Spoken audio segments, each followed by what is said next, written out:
alam, yung mga na-ospital ngayon. Pero ang at problema puno. natin, Oo. ang ating pupuntahan na pangunahing ospital puno.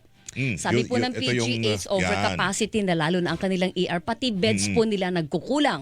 Ngayon, ano ang gagawin ng Department of Health? Yun. Nasa linya po natin si Assistant Secretary Albert Domingo, tagapagsalita po ng DOH. Yan. ASEC, magandang umaga. Welcome back. Nice to hear you again sa Double Wang, sa Double B. Good Radyo na morning. TV pa. Good Yes. morning.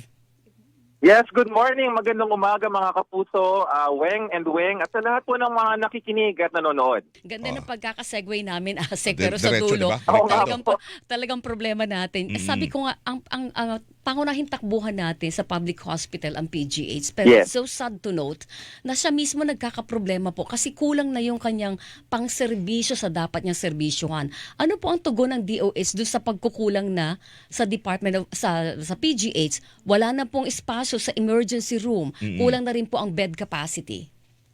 Yes, una sa lahat, maraming salamat dun sa segue, nakikinig ako. No? Ito kasing kapunuan ng mga ospital, tingin natin ito ay kumbaga tinatawag na inadequacy, pagkukulang sa tinatawag na primary care. Kasi kapag ang pasyente wala nang ibang maisip or mapuntahan na mga klinika or mga mas sabihin na nating mas maliliit na ospital, dumidiretso sila dun sa pinakatinatawag na Apex.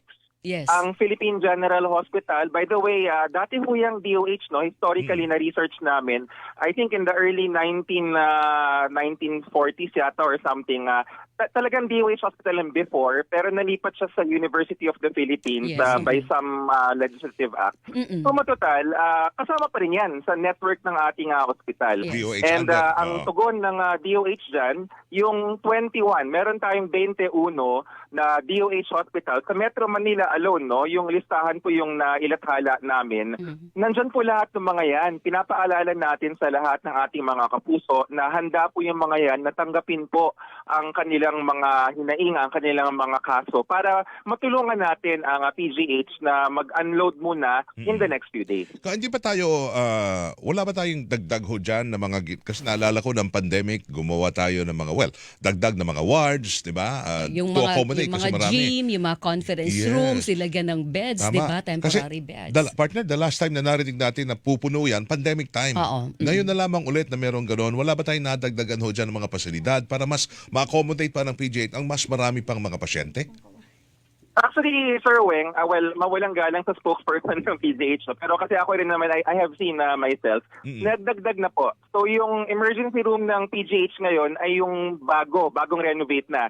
By the way, si Secretary Ted po, saka ang inyong lingkod ay mga produkto rin po ng PGH. No? So, Yun. pagkakado namin yung history niyan. And yung kinagraduatean namin, lalo na si Sec Ted, mas maliit pa ho yung mga ER ng PGH noon. Ngayon, mas malaki na siya. Pero talaga, syempre, malaki rin po ang populasyon natin. Dumadami rin ang ating mga Pilipino. So, yung bilang ng hospital beds, talagang kailangan habulin ng construction ng iba pang hospital. And more importantly, kaya natuwa po ako dun sa segment na sinabi ninyo, hindi lang yung primary care, yung health promotion. Kasi para hindi dumami yung mga nasa-stroke, yung mga inaatake sa puso na kailangan dalhin sa ospital, dapat yung pagkain mas accessible, yung masustansyang pagkain mas accessible, at hindi yung mga processed food. So konektado lahat yan. Nakikita natin ngayon yung resulta ng kahinaan ng ating, kumbaga, preventive care na dapat natin pinapalakas. Yan ba ay nasa tao na ho yan o kailangan pang yung mga impormasyon na yan dapat paalalahanan pa ng gobyerno? Dapat may ginagawa ng pamahalaan para magkaroon ng access sa murang pagkain, na healthy na pagkain ng taong bayan. Tama po yan, Sir Weng. Yun yung tinatawag nila na whole of government and whole of society approach. Yun kasi sa public health kasi merong kumbaga sinasabi na hindi natin dapat pinapasa sa mga tao lamang ang responsibilidad. Shared responsibility po yan. Dahil paano kung gustuhin man ng tao na bumili ng masustansyang pagkain, pero maganda nga talaga yung segue nyo. Pero pagpunta niya dun sa merkado, bigla nga sasalubong sa kanya yung fresh food ay mas mahal pa kumpara dun sa delata. Na so, high blood siya tuloy. Yung mas mura. Na high blood tuloy dahil sa presyo. Totoo yan. At saka bukod doon sa pag sinabi nating primary care, kasi yes, yung bago ka pa magkasakit, nagkakaroon ka na ng regular check-up, di ba, ASEC? Oo, Yes. oo, marami po tayong government hospitals na available pero minsan hindi minsan puno din. Katulad halimbawa sa lungsod ng Maynila, puno din ang kanilang mga ospital doon. Pero meron ding ang malapit sa amin ay private hospital. Oo, Pero mahal. napakamahal doon, Oo. ASEC. So yung primary care mo, parang tatapon na lang sa bintana kasi masyadong mahal, hindi kaya ng pamilya. Dalawang punto yan, Ms. Weng, no? So, una sa lahat, yung mga, on the government side, yan yung dahilan kung bakit ang DOH, yung naka 1 year na tayo and running, no? Yung bagong urgent care na ambulatory service centers or yung bukas centers. Kaya ginawa yon para ma-declog or ma-unload yung mga ospital. And actually, it's working, nasa mga 46 or 47 na yung bukas centers and counting. Ngayon, yung sa private, ang susi dyan, yung PhilHealth. At yan yung ginagawa ngayon ni bagong PCEO Edwin Mercado. Pinapaigting pa yung consulta program na sinasabi. Kasi para ang private clinics and hospitals ay sumama sa primary care, dapat yung pabayaran ng primary care ay una, sapat yung rate. So ngayon, mas mataas na naman, no? 1,700 per head. Ano yan, parang paluwagan, pinagsama-sama yan. Kumpara dun sa noon na 500 lang. At balak pang itaas yan later on to 2,100. Tapos, pag yan ay mas mataas na yung rate, at the same time, dapat mabilis yung pagbayad. And yun na rin yung tinututukan ni CEO Dr. Edwin Mercado, na by the way, isa ring alumnus ng PGH, para ma-onboard yung ating private sector. Ang hangad pa rin natin lahat, yung ating bang pagiging miyembro ng PhilHealth ay para ka lang may access sa para bang HMO, partner, na hindi mo na kailangan pang dumaan sa napakaraming proseso. Pakita mo lang kung meron kang ID ng PhilHealth o pakita mo lang, okay na, wala ka nang babayaran. Pribado mo na yan, at lalo na pampubliko. Yun ang target natin, Yes. ASEC, pero mukhang malayo-layo pa ba yun? Yung parang, zero billing ka? Yes, Oo. zero balance billing. Actually, Weng and Weng, maganda na tanong yan, no? Kasi nung Webes, ka-meeting namin nila Secretary Erbosa, si Insurance Commissioner Regalado. Bakit namin ka-meeting yung Insurance Commissioner? Alam niyo po, ang PhilHealth kasi, kung titignan niyo yung kanyang operasyon at yung kanyang disenyo, siya ang pinakamalaking HMO sa buong Pilipinas dahil lahat ng Pilipino ay miyembro ng PhilHealth.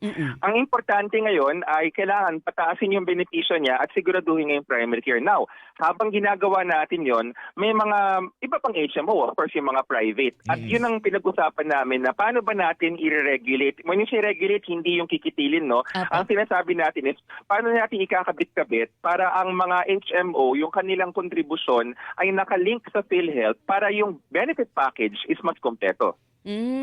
So parang holistic na siya, hindi ka lang didepende. O kasi minsan pag sa private limitado lang din eh. Oo. 'Di ba, Yes. ASEC? Oo. So, eto lang, balikan ko lang yung problema sa PGH. Ang temporary solution natin for the meantime, para Ibang mapalaki hospital. yung kapasidad niya, convince natin ng publiko, wag muna kayo magpunta ng PGH. Punta muna kayo sa ibang government hospitals. Opo, yun po yung tinatawag na dinadivert natin yung patient inflow. Pinupunta ho siya dun sa mga iba pang capable hospitals na malapit po naman. Dahil yung PGH, yan ang unang tanong namin nung Webes rin na parang nag-behind the scenes coordination kami. Siyempre ang concern ng DOH, meron ba tayong sakit na nakikita na kailangan namin tumulong? Baka mamaya may outbreak or something. Sabi naman po ng PGH, nakausap po personally both ang kanilang butihing spokesperson si Dr. Del Rosario and si Director Gap Legaspi. Sabi nila, wala, Albert. Ito lang talaga yung napuno dahil yung mga ward mismo, sinabing ward yung sa inpatient po, hindi rin sila makapag-discharge ng ganong kabilis kasi nagpapagaling rin yung mga pasyente. Tapos sabi ko, wala ho talagang namumukot tanging sakit. Sabi nila, wala talagang marami lang talaga ang pasyente. Volume lang, volume. Volume, which means unutilized or parang underutilized yung mga nakapaligid na ospital. Kaya ang solusyon is ipaalala sa ating publiko at hindi lang sa publiko, sa mga doktor. Kasi ultimately, ang nagko-conduct, ang nagtitriage, sa nagsasabi kung saan pupunta is yung mga doktor at saka yung mga ER ng ibang ospital. So dapat ituro nila doon Kung muna saan? sa mga DOH hospitals bago ituro sa PGH. Basta ang importanteng punto, ASEC, wala tayong kakaibang pagdami ng sakit o pagtaas ng Wala, bilang ng ibang klaseng sakit, kundi talaga lang mga hindi nakakapag-discharge sa PGH, kaya puno ang ER. Yun lang yun. Yes, Miss Weng. Okay. Sa epidemiology, ang tawag kasi namin dyan, event-based surveillance. Mhm. Itong kapag kapuno ng ospital ng PGH, maaaring isang event at isa siyang sabihin na nating sentinel or warning site. Ibig sabihin, pag napuno yung apex, ibig sabihin napupuno. May maraming may nangyayari somewhere. So, yun ang unang tinanong talaga namin. Bilang public health authority, sabi namin sa DOH, meron ba? Sabi naman nila wala. Tapos nakita namin yung census. Hindi talaga siya, walang parang, hindi to parang COVID, hindi to parang measles, or no, wala talaga. Marami lang talaga ang pasyente. At saka iba talaga pag sinabi mong PGH, kayo galing kayo dyan, di ba? Pag sinabing PGH ay talagang Alam mo pagdating na ho sa mahusay kalidad, ang mga mahusay. doktor doon. Kaya talagang Diba? gusto mo agad Puntahan PGH doon. ka agad Oo. pupunta. So kailangan Oo. damihan pa natin ang PGH natin. Baguhin kaya natin yung ibang pangalan ng mga ospital. PGH, PGH lahat, PGH 1 and 2. PGH 2.1, 2.3, para, di ba? Baka, O kasi yung, alam mo yung level of confidence, Confidence ng pag mga sinabing pasyente. Pag PGH. PGH, Oo. diretso talaga ng PGH ASEC di ba? Mm. Actually, Weng and Weng, napag-usapan namin ni Secretary Arbosan kahapon. Sabi nga ni Sir, yung tiwala kasi ng pasyente dun sa kalidad, saka dun sa pagkamura, abot Totoo kaya yan. abot kaya di Totoo yan. kalidad. So, yun yung dalawang aspeto na kailangan yung ibang ospital, kasama na yung mga DOH hospitals, kailangan yun yung parang tinatamasan natin na yun ang goal. Para pagka sinabing PGH, tama si Sir Weng, baka pwedeng gawin siyang seal of approval na, eto, diba? certified PGH standard. Parang ganon. yes, So, parang Pwede hindi yun. lahat pwede, pumupunta ganon. doon. Oo. Tsaka Tama yun. hindi lang dito sa Metro Manila, Luzon, Visayas, Mindanao. Totoo yan. oo. Damihan natin. Yung mga government hospitals natin sa probinsya, lalo na ASEC, Oo. para hindi na pupunta Diba? dito sa Metro Manila. Yes. Yung mga may sakit sa probinsya. Tama yun. Yan yung Regional Specialty Centers Act. Yes. May batas tayo na ganun. Yun yung tinututukan ng PGH. Kaya dapat at least in one region. Yun muna yung target. So meron tayong 18 kasama ng Negros Island region. There are now 18 regions. Dapat each region has to have one regional specialty medical center. Lahat naman sila may mga level 3 hospitals. Pero yung mga specialty centers, yun yung pinapataas pa yung antas para masabi na meron tayo per region. Ambunan nyo din ng Tatak PGH yung mga barangay health centers natin. Kasi sabi nyo nga, primary care. Yan ang unang puntahan na health facility, yung mga barangay health center natin. ASEC, baka pwedeng pagandahin pa natin doon at padamihin pa yung mga health centers. Yes, tama yan, Weng. Ibabalik ko yung usapan dun sa bukas. No? Yung bukas kasi, hindi mo kailangan ma-admit, pero meron yung laboratorio, may x-ray, meron yung mga iba pang mga equipment na karaniwan nakikita sa emergency room. Ang sabi nga ng Secretary of Health, ang ER kasi, pagkatapos ng trabaho ng alas 5, kung sarado na yung health center, dun sa ER pumupunta. Yung nangangailangan lang sana ng blood test o kaya nagpapapalit lang ng sonda, ng Foley catheter. So dapat dun sa mga health center na hindi sa hospital sana at yun ang tinututukan rin natin. Na-extend nyo yung oras ng health center? Baka pwede yan. Diba? Parang hanggang gabi, no? Hanggang gabi. Yun yung bukas. Yun. So parang bukas Yun, hanggang- yung bukas, 6 a.m. hanggang 10 p.m. meron na yan o wala pa? Wala ba po pwedeng 24/7? 24/7? Parang hospital na rin, kahit Oo, health diba, center. no? So lahat ng mga bukas centers, 6 a.m. to 10 p.m., meron na yan, Weng, 46 yan, nationwide.